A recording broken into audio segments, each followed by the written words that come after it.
teman-teman. Akhi, silakan. Iya, dan kalau dipakai tanda Yunus, Yunus nggak mati ya. Perlu diingat ya teman-teman, Yunus tidak mati, jadi nggak nyambung itu disambungkan dengan Yesus. Kenapa demikian? Karena kan kalian selalu mengais-ngais, lihat tadi. Yesaya 40, apalah Yesaya 53, Yesaya 9. Kalian mengambil dari kitab orang Yahudi, ya. Maknanya kalian imani, kalian paksa maknanya masuk ke dalam Yesus. Nah, ini juga Yunus tidak mati dalam perut ikan, ya. Dia selamat, berbeda dengan Yesus yang mati, benar-benar mati raganya, nggak bisa ngapa-ngapain. Jadi itu nggak nyambung, pemaksaan yang ada di sama sekali dari sumbernya. Amin. Lanjut. Iya, sangat luar biasa. Ya, silakan mungkin dari teman-teman Muslim atau ada dari Kristen dinaikkan. Naikkan dong Kristen. Tapi gue mau nanya Bang Billy sama Bang Juma nih, sama nggak nih? Kalau ada sebuah buku dianggap kitab suci, tapi penulis-penulisnya itu mengaku menerima dari sesuatu, ya bahkan mengatakan dari Tuhan, tapi penulisnya itu meninggoinya nggak benar semua gitu loh. Oh, itu kenanya di ini Bang Handi, kenanya di Bagaimana itu? ulangan, kenanya di ulangan 18 ayat 18 sampai ayat 20. Itu resikonya gimana ya orang yang kayak begini? Ya, itu tertulis di ulangan 18 itu. Gimana? Kalau ada seorang nabi di tengah-tengahmu yang berani berbicara mengatasnamakan diriku sesuatu yang tidak aku firmankan, maka mereka akan dibunuh, dibinasakan. Itu dalilnya tuh. Sedangkan di dalam di dalam Kisah Para Rasul 13 nomor 1, Paulus itu disebut sebagai nabi gitu. Data 20-nya, tetapi seorang nabi yang terlalu berani untuk mengucapkan demi namaku perkataan yang tidak kuperintahkan untuk dikatakan olehnya, atau yang berkata demi Tuhan lain, nabi itu harus mati. Ya, betul. Itu ada saya tambahin lagi ya. Iya, Jadi silakan. kalau ada seorang nabi muncul dari tengah-tengahmu, dari menjaga ajaran lain, dan dia menyatakan mujizat dan mujizat itu terjadi, janganlah engkau percaya. Nah, karena apa? Karena Hashem menguji imanmu. Apakah kamu percaya kepada dia atau kepada aku, kata Hashem. Maka bagaimana dengan nasib orang itu? Itu harus dirajam, dilempari batu si nabi palsu itu. Jadi gini, iman orang Yahudi itu tidak berdasarkan mujizat. Wah, kacau kalau berdasar mujizat ya. Bahaya kacau. itu. Lihat Sai Baba bisa ngeluarin emas dari tangannya, emas keluar. Dituhanin lah itu. Makanya iman seorang yang benar itu bukan berdasarkan mujizat, tapi berdasarkan kitab. Ya, Disitulah iman itu bertumbuh. Lanjut. Betul.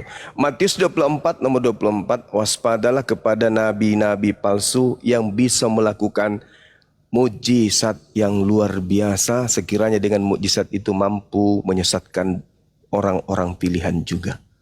Yesus sendiri yang mengatakan kepada mereka bahwa nabi palsu itu bisa bermujizat.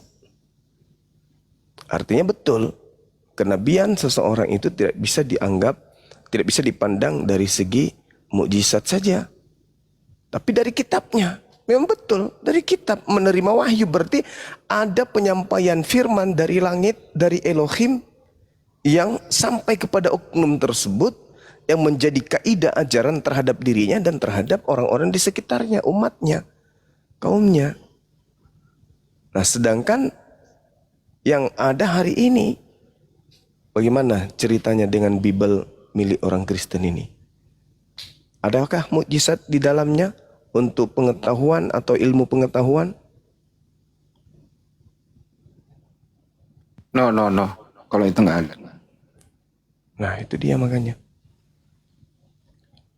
Tapi tadi dia menyerang Nabi Muhammad kan gitu ya. Makanya saya tanya balik seperti itu. Kalau Nabi Musa kan jelas ya menerima wahyu dari Sang Pencipta. Semua para nabi tentunya kan gitu ya. Tapi kalau ada orang ngaku-ngaku diilhamilah, ketemu inilah, ketemu itulah, terus menulis surat bertentangan satu sama lain gitu loh. Kayak gini masih bisa dipercaya apa ya? Gimana menurut Lihat Bang Juma zaman sama Bang sekarang, Billy? kita lihat zaman sekarang ada model begitu, pendeta apa? Nabi Luga Tamunan, dia kan udah pernah ke surga, ke neraka. Lalunya pas ke neraka ditanya lihat siapa, dihajar lah sama Mahadewa. Nabinya nggak bisa nangkis. Lanjut. Gak bisa nangkis.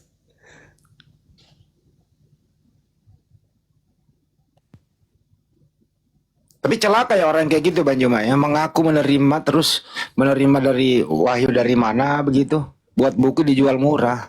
Itu resikonya orang kayak gini gimana ya? Ya itu dia, mampus. Mati. Celaka kan? Bentar Jadi- saya ada telepon, Bang Handi lanjut aja sebentar Iya, iya. dulu. Jadi orang kayak gini dosanya berkesinambungan loh Mas Bro semua begitu ya. Karena bukunya masih dipakai sepanjang zaman gitu. Jadi setiap orang yang memakai bukunya itu, dia yang harus bertanggung jawab di alam sana. Ya gimana Kang? Saya mau buka Di mute Bang Juma kedengeran nih. Ada yang mau mu'alaf? itu demian. Tapi Aduh, kedengeran di sini.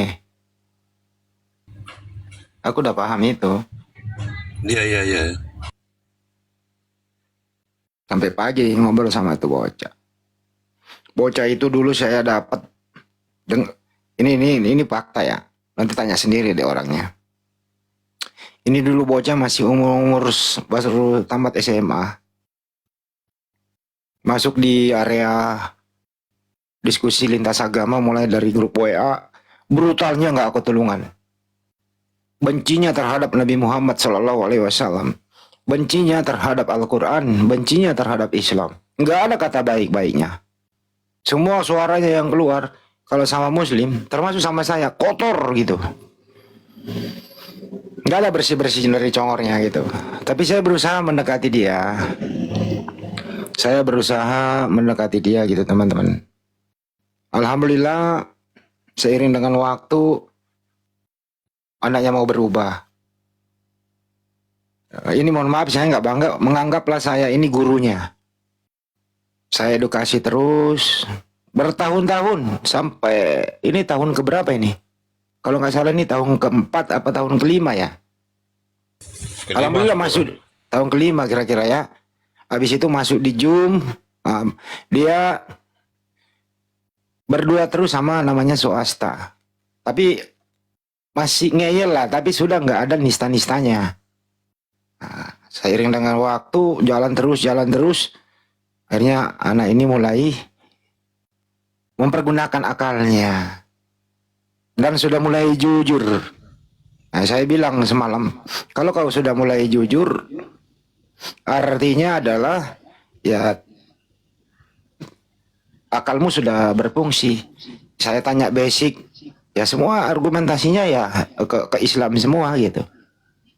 Nah ini namanya orang berakal, orang mau belajar, mendengarkan nasihat, mau jujur, ya Islam lah tempatnya itu. Itu kira-kira teman-teman. Ya Alhamdulillah. Bang Arif, mungkin nanti setelah buka komal di sebelah izin